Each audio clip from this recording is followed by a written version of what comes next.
Ici, on a un os long comme modèle pour étudier. Il y a principalement 3 grandes régions dans l'os en termes d'anatomie macroscopique. Donc, première des choses, la figure tirée de votre manuel à la page 245 ici, on remarque donc un os long. Ça pourrait être le fémur, l'humérus du bras, peu importe. Donc, on a déjà dit qu'il est plus long que large, donc on voit bien que c'est un os long.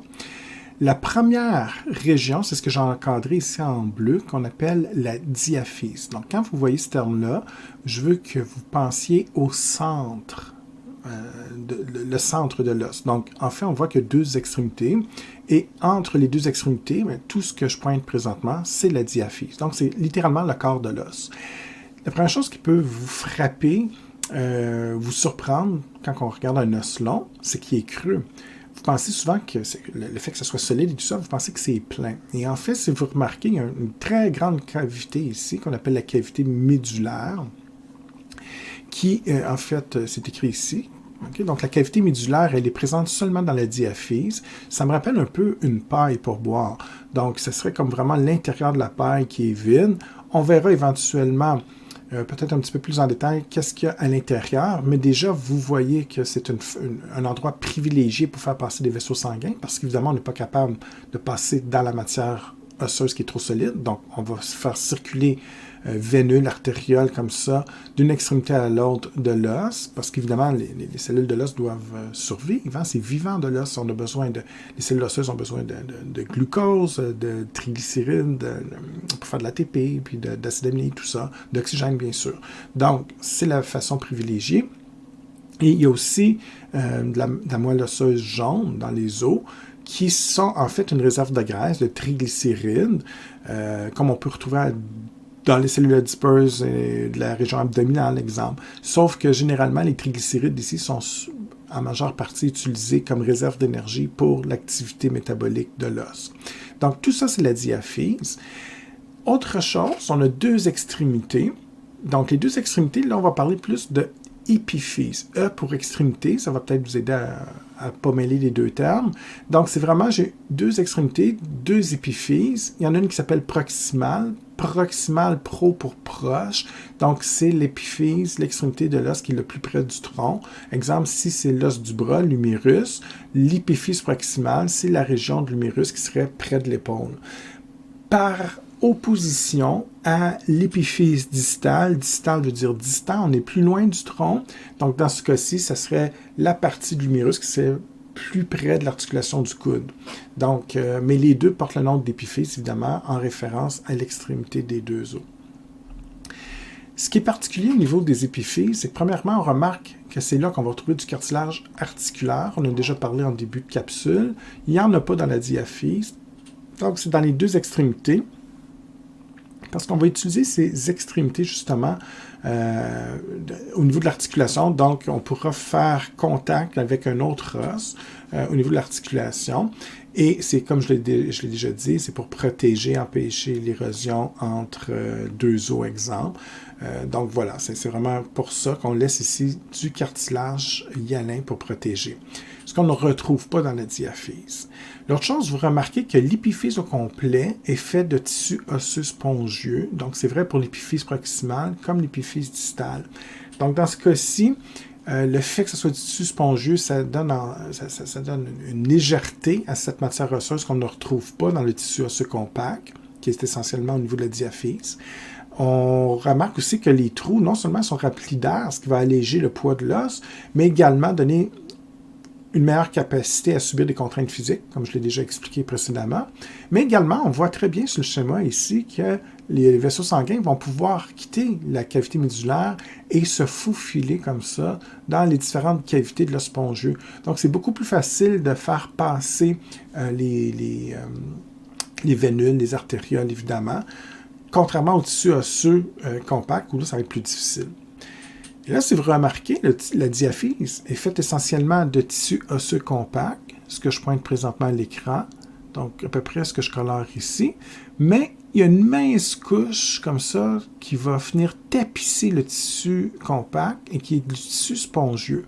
Fait que techniquement parlant, oui, les épiphyses sont faits uniquement de tissu osseux spongieux, mais même la diaphyse, il y a une petite couche très mince comme ça de tissu spongieux qui va tapisser comme ça la cavité médulaire.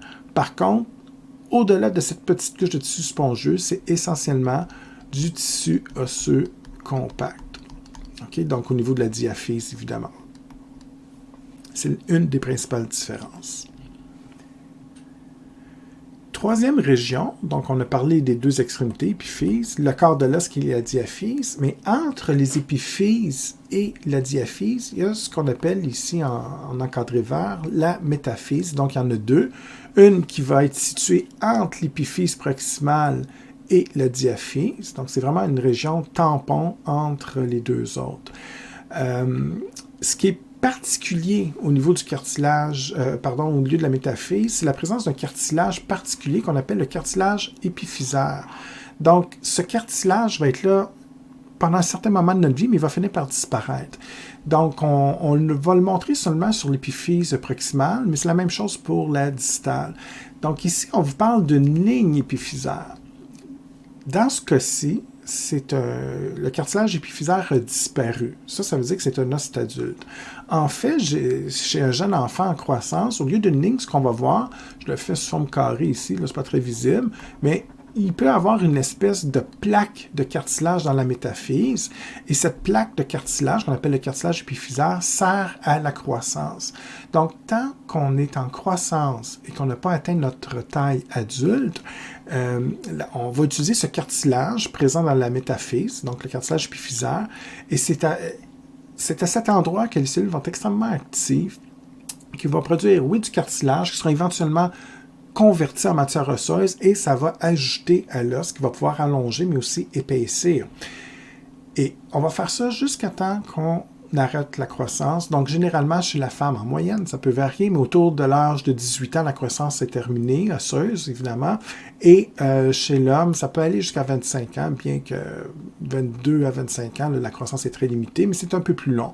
Ceci étant dit, qu'est-ce qui arrive une fois qu'on a utilisé tout le cartilage épiphysaire de la métaphyse? Il n'en reste plus, donc c'est impossible d'allonger l'os. La croissance est terminée, mais ça laisse une espèce de petite cicatrice qui est un vestige de l'ancien cartilage épiphysaire, et c'est ce qu'on appelle la ligne. Donc la ligne épiphysaire, c'est le restant qui, en fait, c'est une espèce de démarcation entre l'épiphyse et la métaphyse. Donc une fois que le cartilage épiphysaire a disparu, ça laisse une petite marque, si vous voulez.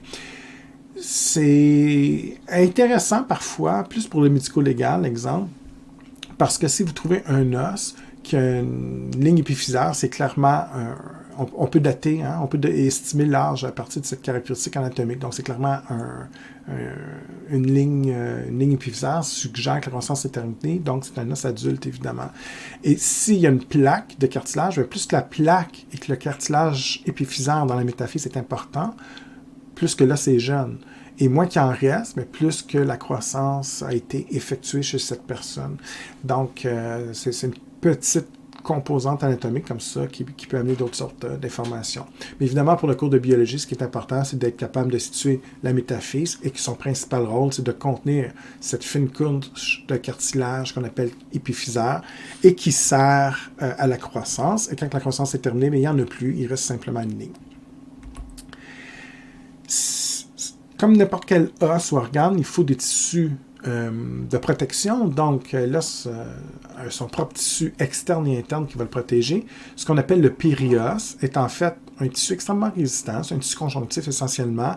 Et quand on vous dit que c'est un revêtement, ben, ça veut dire qu'on vient couvrir comme ça l'extérieur de l'os. On a décollé comme ça une petite partie du périos.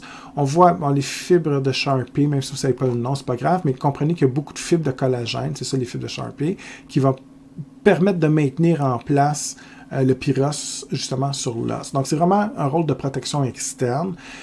En plus, ça nous permet de fixer certaines structures, notamment les vaisseaux sanguins qui vont pouvoir venir se raccrocher au périos. On en voit un ici. Les nerfs également, centre de point d'attache aux ligaments ou encore aux tendons qu'on a déjà discuté. Très bientôt, je vais vous parler des différentes cellules qui composent l'os avec leurs fonctions. Ben, ces cellules-là, il y en a 4 qu'on verra, 4 types de cellules, vont être contenues justement dans ce tissu de revêtement de protection. Donc, c'est pas juste un tissu qui protège, ça sert de point d'attache, ça contient des cellules importantes dans le métabolisme de l'os, évidemment. Et voilà, l'autre chose que je voulais vous faire remarquer, ce qu'on appelle l'artère nourricière, en fait, c'est qu'il y a une artère qui va entrer puis alimenter l'os, mais je l'ai dit tantôt, on avait un problème et je suis certain que certains parmi vous se demandaient mais comment on peut bien faire passer des vaisseaux sanguins au niveau de la cavité médulaire si c'est de la matière solide comme ça. Et en fait, vous avez tout à fait raison, c'est juste impossible.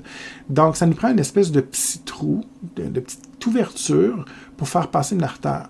Cette ouverture, on appelle ça le foramen nourricier. Et en passant, foramen, c'est un terme qu'on utilise de temps en temps en biologie qui réfère à une ouverture. Si vous voyez le terme, je ne sais pas moi, foramen magnum, c'est un trou. Vous ne savez peut-être pas c'est quoi, mais c'est un trou. En fait, c'est pour la culture, c'est pas en retenir, mais le foramen magnum, c'est une grande ouverture à la base du crâne qui permet le passage, entre autres, de la moelle épinière et des vaisseaux sanguins vers l'encéphale. Donc, foramen, c'est un trou. Et ça veut dire qu'on a un petit foramen nourricier, un petit trou qui va permettre le passage d'une artère qui ensuite va se subdiviser comme ça en différentes artérioles et petites branches pour alimenter l'ensemble du tissu osseux, évidemment. Revêtement externe, mais également revêtement interne, donc endos. Endo veut toujours dire intérieur. Donc, on a à peu près le même type de tissu, mais qui va venir tapisser l'intérieur de la cavité médulaire. Donc, ce que j'enseigne présentement, c'est vraiment l'intérieur. Imaginez-vous une tapisserie sur un mur. C'est la même chose, sauf que là, on tapisse l'intérieur de la cavité médulaire. Ici, on a un rôle de protection également et on va retrouver les principales cellules osseuses dans ce tissu-là. Donc, tout comme le périos, l'endos contient différentes cellules qui auront un rôle clé dans le métabolisme du tissu osseux qu'on va voir très bientôt. Je l'ai déjà mentionné il n'y a pas si longtemps. Hein. Je vous disais que l'os, c'est un tissu qui est vivant, c'est un organe qui, comme n'importe quel organe de votre corps, a besoin d'oxygène, de nutriments. Et ça vous surprend parce que souvent, vous me dites, ben, comme c'est dur, on ne pense pas que c'est vivant, on ne pense pas que les cellules ont besoin d'énergie et tout. Donc, il faut qu'il soit vascularisé. Et je vais aller plus loin que ça, c'est très vascularisé. Il y a beaucoup, beaucoup de vaisseaux sanguins, comme on l'a mentionné à la dernière diapo, en fait. Donc, je vous ai expliqué un petit peu comment on déplaçait les vaisseaux sanguins dans l'os. Ce qui me restera à vous montrer éventuellement, c'est justement au niveau du tissu osseux compact, au niveau cellulaire, comment on va faire pour alimenter ces cellules-là. Donc, on a un autre système qu'on verra très ingénieux au niveau cellulaire pour permettre le déplacement des nutriments. Ce que je voulais surtout ajouter, c'est qu'il y a aussi des nerfs sensitifs qui vont venir informer, entre autres, l'encéphale sur les différentes situations qui peuvent affecter le tissu osseux. Donc, souvent, vous pensez que ce n'est pas innervé, ce qui est faux. Donc, présence de vaisseaux sanguins et de nerfs. À l'intérieur, j'ai parlé déjà, donc dans la cavité médulaire, à l'intérieur de l'os long, il y a de la moelle osseuse jaune et rouge. J'en ai déjà parlé, donc cellules souches dans la moelle osseuse rouge pour générer l'ensemble des cellules sanguines. Ce n'est pas tous les os, mais on voit très bien ici sur le schéma. J'aime bien cette figure parce qu'au premier coup d'œil, on remarque, exemple, à quel endroit on produit les cellules sanguines. Donc, essentiellement, les cellules souches vont se trouver au niveau des os du bassin, les vertèbres, les côtes et certains os du crâne aussi vont pouvoir avoir de la moelle osseuse rouge, mais le fémur, les os de la jambe, par exemple, ou du bras ne sont pas impliqués, n'ont pas de moelle osseuse rouge. Et la moelle osseuse jaune, bien évidemment, c'est les graisses et les triglycérides, donc réserve d'énergie pour le métabolisme osseux. Généralement, il y en a dans tous les os et parfois, ça, c'est un détail culturel, vous n'avez pas à le retenir. Ce que j'en cercle, là, je ne poserai pas de questions là-dessus. Mais dans des cas d'anémie très sévères, très graves, on peut transformer, mais c'est assez exceptionnel, la moelle osseuse jaune en moelle osseuse rouge. Donc, on va faire de la place, si vous voulez, pour générer des nouvelles cellules souches hématopoïétiques, donc ces cellules souches qui auront la capacité de se transformer en cellules sanguines. Donc, ça peut arriver dans certains cas particuliers. Maintenant, la question ici, c'est de savoir le tissu osseux, qu'est-ce qu'il y a à l'intérieur? Donc, de quoi c'est fait? Il y a plusieurs... En fait, l'os, c'est un tissu conjonctif. Hein? C'est un tissu conjonctif, mais qui a été grandement modifié. En fait, on l'a durci avec des minéraux, mais essentiellement, c'est un tissu conjonctif qui contient différentes cellules. Donc, à peu près 4 types de cellules extrêmement importantes qui ont des fonctions particulières que je vais expliquer bientôt. Et ces cellules-là vont flotter dans une espèce de matrice qu'on appelle une matrice extracellulaire. Donc, pour moi, c'est comme une grande soupe, en fait. Imaginez-vous une soupe aux légumes, il y a différents légumes qui flottent dans l'eau et tout ça, qui constituent votre soupe. C'est à peu près la même chose. Donc, ce schéma-là, si je l'illustre, exemple, on a des cellules comme ça qui sont les 4 types de cellules osseuses qu'on verra bientôt. Et la matrice extracellulaire veut dire à l'extérieur. Donc, qu'est-ce qu'il y a à l'extérieur de l'os? Mais la matrice est composée essentiellement d'eau. Et cette eau-là va être très riche. Ce que je dessine ici, c'est la matrice en fait. Et cette eau va être riche en minéraux, en fibres de collagène. Et tout ça se mélange ensemble pour faire une espèce de masse qui ressemble beaucoup à la masse qu'on va retrouver dans le cartilage. La seule différence, c'est qu'on va commencer comme ça, faire une espèce de masse cartilagéneuse, et ensuite, les petits points symbolisent tous les minéraux qu'on viendra déposer pour durcir le tout, et ça devient tout simplement de l'os. Donc, exemple, un tissu osseux compact, c'est la même composition pour le tissu osseux spongieux. La seule différence, il y a des cavités remplies d'air, comme on a déjà vu. Donc, je vais commencer avec l'aspect histologique. Hein, on va regarder un petit peu les différentes cellules. Et ensuite, je m'attarderai un petit peu à la composition de la matrice extracellulaire, bien que, essentiellement, j'ai fait le tour juste en vous mentionnant un petit peu de la composition. Première des choses, on voit qu'il y a 4 cellules, mais j'ai fait exprès ici de séparer les ostéoclastes des autres cellules ici pour une raison très simple. Les cellules ostéogéniques, les ostéoblastes et les ostéocytes ont des fonctions différentes, mais elles sont tous reliées. Et les flèches ici symbolisent justement le lien entre les 3 cellules, contrairement aux ostéoclastes qui sont complètement à part. En fait, le lien, c'est qu'on va toujours commencer avec des cellules ostéogéniques, qui sont ni plus ni moins des jeunes cellules, et elles vont se développer, maturer, vieillir, et au cours de leur maturation, leur spécialisation, elles vont changer de nom, mais éventuellement, elles vont changer de fonction également. Donc, elles sont reliées. Et en gros, si je prends la cellule ostéogénique, je vous disais tantôt que c'était des jeunes cellules, mais là, je vais ajouter un détail important. En fait, c'est des cellules souches qui ne sont pas complètement spécialisées encore. Et évidemment, ce n'est pas des cellules souches, exemple comme les cellules souches sanguines. Je ne peux pas prendre une cellule ostéogénique et la spécialiser en cellules en globules rouges ou en globules blancs. C'est impossible. Mais les cellules ostéogéniques, c'est des cellules souches osseuses. Donc, de jeunes cellules non spécialisées qui ont le pouvoir de régénérer les autres cellules osseuses. Exemple, ostéoblastes ou ostéocytes. Et comment ça fonctionne? C'est très simple. On a des cellules souches, et quand on a les bonnes molécules chimiques, les bons facteurs de croissance, etc., qui vont stimuler la cellule ostéogénique, elle va être capable de se transformer en ostéoblaste. Donc, ostéo pour os, et généralement, blast réfère à une jeune cellule. Myoblaste, une jeune cellule dans les muscles. Myocyte, cyte, c'est YTE que j'ai encore ici. C'est une cellule, bien sûr, mais on peut penser que généralement, c'est une cellule plus mature, plus âgée dans le développement, qui est un peu sous sa forme terminale.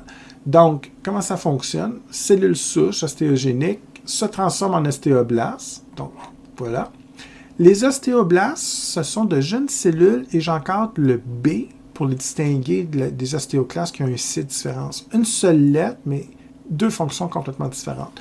Donc, les ostéoblastes, le petit truc que je vous donne, c'est B pour bâtir. On bâtit l'os. Donc, c'est des jeunes cellules qui vont produire et libérer le matériau osseux ou le matériau ostéoïde.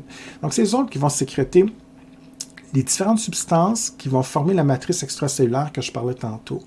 Donc, cette substance semi-solide qui va être à l'extérieur des cellules osseuses, donc des ostéogéniques ou ostéoblastes, qui va contenir éventuellement des fibres, des minéraux et tout ça.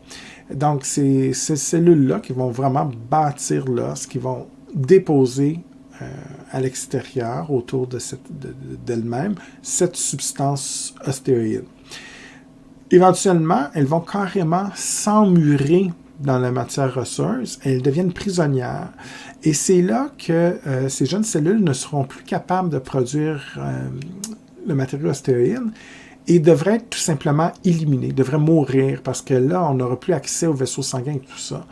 Et ce qui est très ingénieux au point de vue biologique, c'est ces cellules jeunes, l'ostéoblaste, vont se transformer en ostéocytes. Aussitôt qu'elles deviennent emprisonnées dans la matrice osseuse, elles se transforment en ostéocytes et au lieu de mourir, elles vont se spécialiser, elles vont adopter une forme complètement différente. Je vous montrerai tantôt à la prochaine diapo, mais vont former des espèces de tentacules de cytoplasme qui vont adopter une forme très particulière qui en fait vont former une espèce de réseau très complexe de conduits microscopiques.